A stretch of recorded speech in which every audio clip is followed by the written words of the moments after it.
সিলেট ৩ আসনে দক্ষিণ সুরমা, ফেঞ্চুগঞ্জ ও বালাগঞ্জ ধানের শীষের মনোনীত প্রার্থী এবং বিএনপি চেয়ারপারসনের উপদেষ্টা আলহাজ এম এ মালিকের সম্মানে লন্ডনে এক বিশাল নির্বাচনী প্রচারণা অনুষ্ঠিত হয়েছে।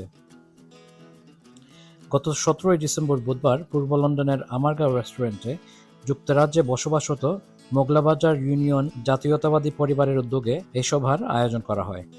অনুষ্ঠানের মূল লক্ষ্য ছিল আসন্ন সাধারণ নির্বাচনে এম এ মালিকের পক্ষে জনমত গঠন করা এবং প্রবাসীদের সক্রিয় অংশগ্রহণ নিশ্চিত করা। বিশিষ্ট কমিউনিটি নেতা তৈয়ব আলী সাজুর সভাপতিত্বে অনুষ্ঠানে প্রধান অতিথি হিসেবে উপস্থিত ছিলেন ধানের শীষের কান্ডারি আলহাজ এম এ মালিক। অনুষ্ঠানের শুরুতে পবিত্র কুরআন থেকে তেলাওয়াত করেন মাওলানা হাফিজ নোমান আহমেদ এবং সভাটি অত্যন্ত দক্ষতার সাথে পরিচালনা করেন শামসুল ইসলাম। সভায় বিশেষ অতিথি হিসেবে বক্তব্য রেখে সংহতি প্রকাশ করেন এম এ মুকিত, আবেদ রাজা ও আশরাফ আলী, ফখরুল ইসলাম বাদল এবং মাওলানা সাদিকুর রহমান। সেই সাথে আরও ছিলেন আব্দুল হাই, আরিফ আহমদ, হাবিবুর রহমান রুবেল, ফরহাদ আহমেদ, আবু বকর সিদ্দিকী সহ আরও স্থানীয় নেতৃবৃন্দ।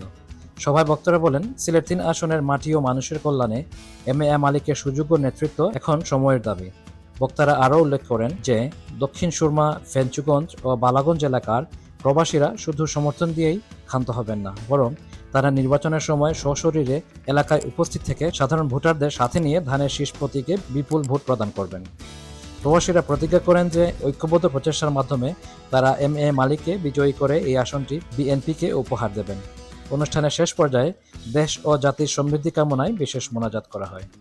অনেক সময় আমরা বার্তাকে তেলাওয়াত করছি, এই তেলাওয়াতে আপনার কল্যাণ মানুষের তামনে ভালো হয়। তেলাওয়াত আপনি পৌঁছে যদি আমরা সিফুন ওয়া সালামুন আলাল মুরসালিন প্রবাসীদের আপনার ভোটাধিকারের জন্য সবসময় তারা আন্দোলন, প্রেস কনফারেন্স তারা করেছে। সেই প্রবাসীদের সবচেয়ে বড় মূল্যায়ন তারেক রহমান গত 15 বছর উনি মানুষের ভোটাধিকার দেশে বিদেশে ফিরিয়ে দেওয়ার জন্য নেতৃত্ব দিয়েছে। দেশের ভিতরে আন্দোলন করেছে, দেশের বাইরেও প্রবাসীরা আন্দোলন করেছে এবং সেটার সবচেয়ে সাকসেসফুল প্রবাসীরা, যে আজকে প্রায় 2.5 কোটি প্রবাসীরা প্রথম ভোট দিবে তারা, এবং এটা জিয়াউর রহমান ডুয়েল সিটিজেনশিপ প্রথম এই বিএনপি দিয়েছে। এবার তারেক রহমানের নেতৃত্বে এবং প্রবাসের